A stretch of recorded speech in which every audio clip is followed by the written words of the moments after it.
Good afternoon, everyone. I am so excited. We have some fabulous research that we did with Sen2. Joining me today is Todd Liebel. Hello, Todd.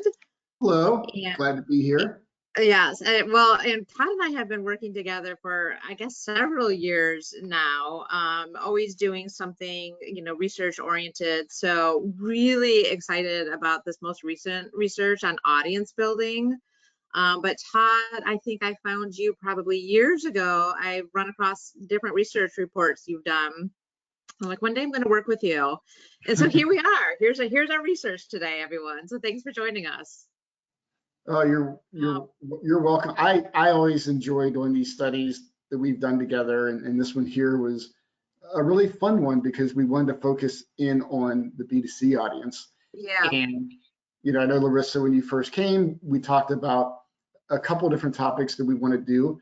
One was this one on audiences and then engaging audiences, but we really felt like it was important to kind of start here at the beginning and help marketers out with that aspect of like, how do we build audiences? What are some of the challenges? What are some things that, we want to make sure that this research is not only a lot of interesting data points, but also that it helps influence decisions that marketers make. And so today I really hope to do that. Yeah, no, I think that's such a good way of positioning it. There's so much out there on and we do talk about that too, but the types of data to use, but this is actual research on what type of data marketers actually are using with some recommendations. So can you just kind of for our audience, just briefly tell about some of the research methodology you use? Yeah, say that 3 times really quickly. I know, right? Well, yeah, the methodology in this study was focused on B2C marketing professionals. And so that's how we qualified people, even though you can see on the left that once we qualified them as B2C marketers, we actually kind of asked them, what other channels do you do? And a lot of, I think we can all understand this, some of them, also have B2B channels or direct customer channels. But this was a focus, I said on the B2C audience. So we wanted to look at them. We had over 350 participants, $25 million or more in revenue. And we really just kind of wanted to find out, how they're building the audiences. So we did this study in February, and let's just jump right in. Yeah, I'm really excited. We had some really interesting findings from this. And I think what I was really excited about seeing on this slide is that we always hear customer acquisition. I'm focused on acquiring more customers. I wrote down some stats that you may all be kind of familiar with more or less, but the success of selling to a current customer is 60 to 70%, while a new customer is only 5 to 20%. So, and then also an increase in customer segmentation by 5%, with focusing on customers, leads to an increase in profits of 25%. But it's great though, with that emphasis on, current customers, to see the focus on customer retention, and just using data and building audiences around the current customers and retaining those current customers. What are some of the things that you may have heard from your own clients, Todd? Yeah, well, you're absolutely right. Like, we were very encouraged that customer retention was the first thing that people thought about when they started building audiences. And we know that because that's where our profit comes from, right? So it's typically a loss leader to acquire a customer, but if we once we have that audience and we have that buying behavior, that's where our profitability. So that was very encouraging for us to see. When you dig deeper into the data, another correlation we saw was people who are successful at audience building are also very effective with their data strategy. Right, yeah. So it really started, we saw the connection of, if you want to build a good audience, you have to partner that together with your data strategy, because the data is going to be the foundation for everything you do. And so, and actually, this study, and Larissa will probably will let you know, there's a lot more data in the actual report. We're just going to do a few highlights of it, but Yeah, we absolutely. kind of dig deeper to find out what it means to you. But yeah, I thought, I'm putting my glasses on because I need to see the specifics of the page. But Yeah, right. I have mine on. I know it's sad but the customer retention. But I thought as you go through and look at some of these points, there might be different things that resonate with you. For me, like I looked down at the more 37% said more effective marketing spend. So as you build your audience, your marketing spend becomes more efficient, improving your ability to build your brand awareness and loyalty. So the nice thing I think about this research and what we found was, it can help quantify your strategy of what you want to do, but it definitely focused, or we saw that correlation with audience building and data. Yeah, it's I think you had mentioned about you just mentioned about the budget, but that to me as a marketer, if I can be more efficient in how I'm targeting and anywhere I can save budget, by not, just doing a spray and pray and, hoping I get somebody, but being very, very focused on targeting the right people, that is a win. Always a win. It is, and it also, as far as your overall strategy, like for example, as you get more efficient in your spend, you can spend, you can spend more, but Right. by doing that, and as you improve retention, then you also, I think, quickly start getting more budget available to you. Yeah, exactly. So So this one, I know we have highlighted the intent data, which is, see, what are the most essential elements? Okay, I had to reread what the title was, but many marketers are looking for that intent data. But one point that I wanted to make out too is the importance of first-party data today. You've all heard of, cookie deprecation. Again, though, it's been pushed out, I believe, until 2025.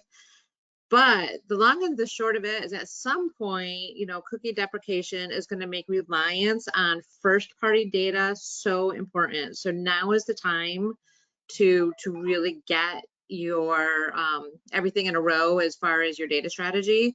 And then also with privacy concerns, there's so many consumers today that are worried about how their data may be used, first party data. So really focus on using that first party data, but in a way that is transparent. It has so much information, and just communicate, I guess, I think is a big thing here. You can, it's hugely valuable, but inform your consumers, your clients, your customers, how you're using their data. Obviously a lot of other good things here, but I really, really honed in on the first party data insights, and the intent data is also incredibly exceptional. What are your thoughts here, Todd? yeah, you're right. And actually in the blue box, you see where we talk about marketers who have a really good handle on their types of data. So first party data, second party, third party, their data sources or their data types, and then the sources of that data, whether it be email, website, and we'll talk about that a little bit later on in today's discussion. But you're right, like having a really good and thoughtful plan is really critical, because like for example, you see here like the essentials of having correct data so you can personalize your communications, Right. having data to reach across different channels. Marketing is not getting simpler from the standpoint of minimum data sources and minimum channels. It's getting more complex if you want to be successful. So having more channels, having more sources, and that really comes with how do I develop and make that strategy so that I can not hinder myself, right? Not be afraid of having all those different things that go into being successful? You kind of moved further down the list to the intent data and so forth, but yeah, obviously the number one, 59%, is having the correct data to personalize. That more so and more so with so much digital clutter, so much messaging, the winners are going to be those brands who really, really have a solid data strategy in place to personalize. It's beyond just, hey, Todd, how are you doing today? It's, hey, Todd, happy birthday. Here's a 25% off coupon because I know you love golf. It's all those elements that is going to make you pay attention to those messages more so than the 8,000 other emails coming into you that day. So the more people can use all these different types of data and create it into a way that is a very, very hyper personalized communication, that's going to be where the future is headed. I mean, it's already here, but it's going to just continually, head more and more in that deep personalization to engage consumers. And as marketers, I think we can relay positive experiences we've had to right how we want to set up our marketing strategy at our company, right? The difference between, like, so if you, I don't know, collect maybe your thing is like antique cars, like hot rods, right?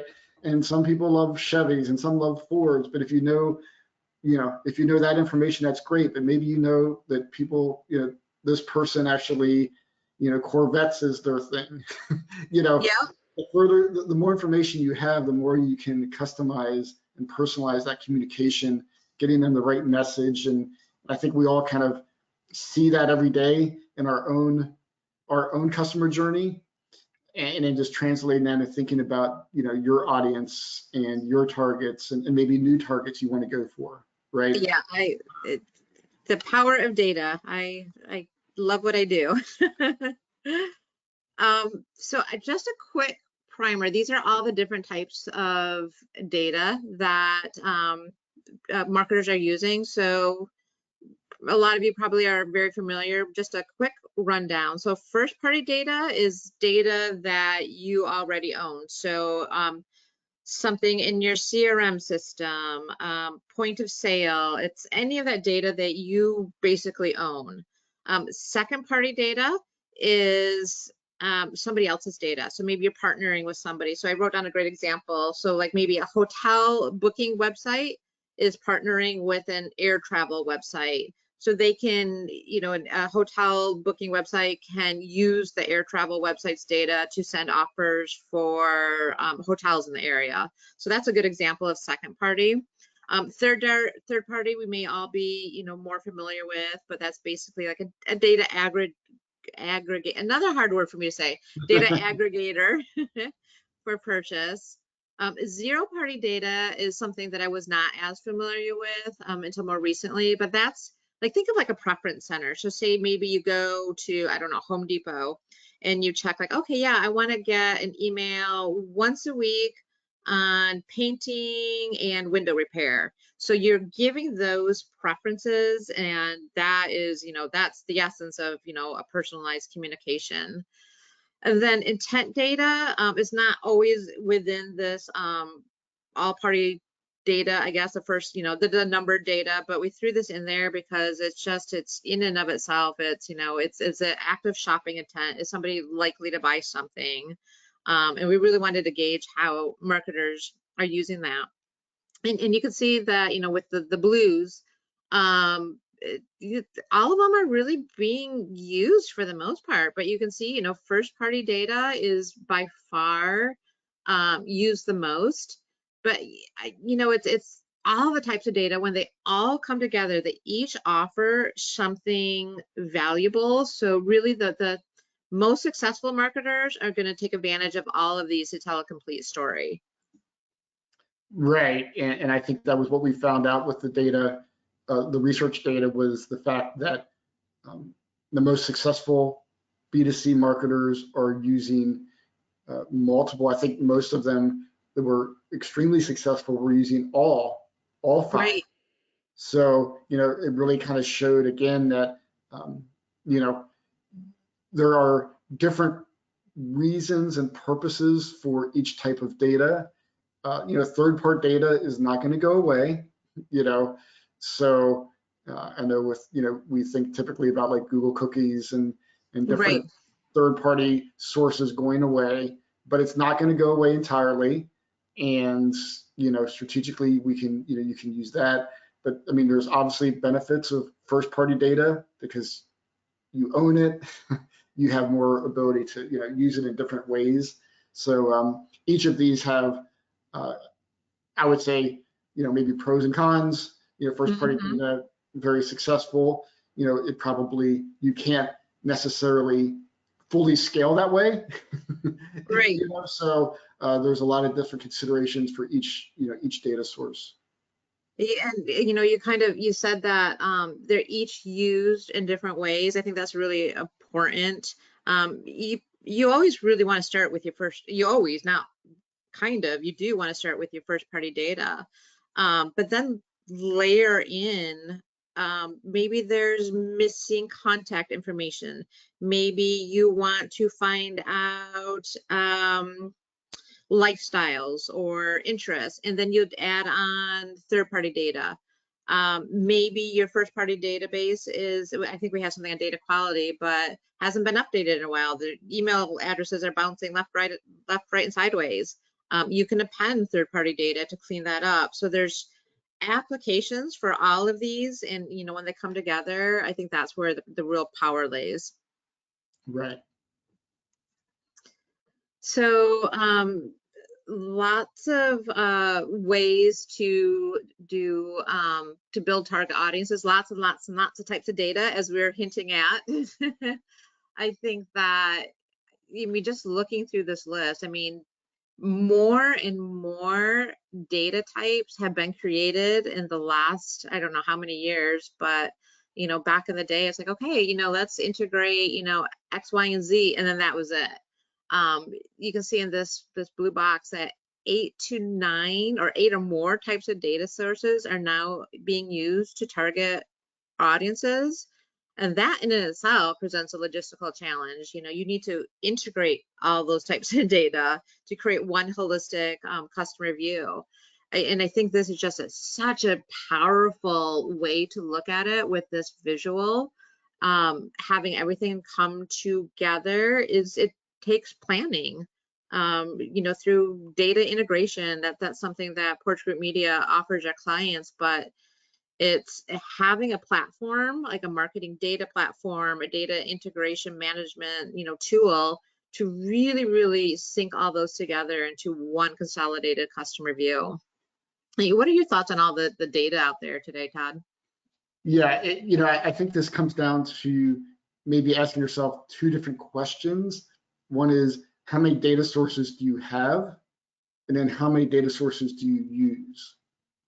A lot, Uh, like what you had said, because, you know, Good we question. have Yeah. a lot of times different data sources, but that data is really not going anywhere or is not helping you better understand your ideal customer and how to communicate with them, what their needs are, and timing. So, you know, I feel like there's probably a lot of data that is available, but it's not being incorporated into your marketing strategy or helping you with, like, for Yeah. example, you know, maybe you're doing email, but if I had a better understanding of what Larissa has done recently on my website, then that could help with that communication and that segmentation and personalization on that email campaign. So you have, Yeah. you know, what you have and what you use are probably very different. I think that actually sets us up really nicely for the next slide on segmentation. Yes. Because with all that data, you can better segment. And that's what I think is cool. Like, you know, once it all comes together, you can then maybe take, trying to think of a couple of examples here. So if there's Well, first of all, I guess let's talk about some of the challenges with audience segmentation, and that kind of goes back to the previous slide. But if you're missing or have inaccurate contact data, that's where you can use, for example, third-party data or another type of data source to, fill in some of those missing gaps. Again, these are just some of the same things we just talked about. Data residing in separate channels that leads to segmentation channels, and you need to segment in order to deliver the right communications to the right customer. So some of these challenges, we've kind of addressed and ways to overcome them. But I think that the key is addressing data quality, integration, and then bringing in like, okay, now that I have that complete customer view, I may be able to segment, for example, on my email data. Maybe I'm going to create segments on non-openers. So it's not just the non-openers, but you now have the complete record. Well, Larissa didn't open, but she's interested in X, Y, and Z, and she made a purchase 3 months ago on this. So that gives you the complete story. So again, it's just bringing it all together and then segmenting on different aspects like that. Yeah, and we always like to ask these questions about challenges and priorities to kind of see where they align and maybe see where they do not align. And I think for a marketer, a lot of times you can use the challenges that you have to set up your priorities and provide, basically your marketing plan and budget pitch to your executive team based on, hey, here's a challenge we're having. If we overcome this challenge, it's going to allow us to prioritize, communicate better with our clients, and we'll use that to increase our overall effectiveness. That's why we're prioritizing, for example, like our data hygiene, right? Right. And why we're going to go and look at different ways that we can improve that data hygiene. So it's not just like, we need to improve it. There is really a why we're doing it and why we're prioritizing it. And so I think a lot of times that can be, helpful for the marketing professional as you're trying to get budget. We hear it over and over again, budgets are tight. Companies are, looking at, how can I, how can we reduce our overall costs? Sometimes, that can be accomplished, but it's only can be accomplished when you make some priorities and spend to get, like, for example, that integration or that data quality improvement that Right. so that you can, in quarter 4, we're going to invest in this priority in quarter 3 so we can knock it out in quarter 4. Yeah, it's definitely, you need to prioritize accordingly. It's quality over quantity of data. So if you have 20 different data sources, maybe you are just going to prioritize the top 3, and then you can always layer in other types of data. But anything that you can do to, I guess, like save budget, make your resources work harder for you. Crawl, walk, run is what I always like to say, in anything with a data strategy as well. Don't get overwhelmed if you have all these different data sources sitting in different silos. It's just starting somewhere, and it doesn't have to be perfect. Just get started and start integrating, and it's better than where you were before, but can be better better yet in the future. That's right. And we've been talking about this, but 63% of marketers are not satisfied with their data quality. And through the years that I've been looking at data-driven marketing stats, this has never really gotten any higher. It's always been, pretty, or any lower, I should say. A lot of people are just not happy with data quality. It gets confusing, where to start, which is why I kind of was prefacing it with, you need to start somewhere. It doesn't have to be perfect from the get-go. We all want it to be, but if you just make some little changes, maybe you start to integrate 2 or 3 different sources. It really is, garbage in, garbage out. So if you do not prioritize data quality, your marketing is going to be garbage out, and no one wants that. Talk about wasted resources. No, it's true. And I think with data quality, a lot of times it can be like, we've recently been doing some home renovations. And I think a lot of times, my comparison would be like when you do home renovations, you fix one area of your house, and then once you get it done, it's like, oh, now that that's fixed, I realize how bad some other things look. And so, I think with data hygiene and data quality, get started, and it's always an ongoing process, right? And that's okay. So get started somewhere. Um, there's so many. I mean, I think part of the data hygiene issue is just the fact that we all know, people change jobs quickly. Mm-hmm. People make decisions more quickly. So like time is not on your side necessarily. Yeah. So I mean, there's a lot of different issues, but you're right. We see this in our research all the time, and data quality, it matters, but you have to focus on it. Yeah, I absolutely. I know we are coming up on time, so I just wanted to briefly touch on this. At Porch Group Media, we do offer a range of different types of data sets. One of the things that we pride ourselves in is that we are a provider of some very unique first-party data assets. Especially in the mover, homeowner, and property data space. That is, as part of our relationship, we are part of Porch.com, Porch Group. So we have access to a lot of these different data types, but we have a full range of data across consumers, again, movers, homeowners, property insights, automotive, in market, and then we do a lot of data modeling and so forth. So any questions on data, you know where we are. And because we are at time, if you have any questions, I'm going to be sending the recording out tomorrow. Feel free when you get my email, pop in any questions to me. I'm more than happy to answer those for you or find somebody that can. We also have the full research report in the handouts.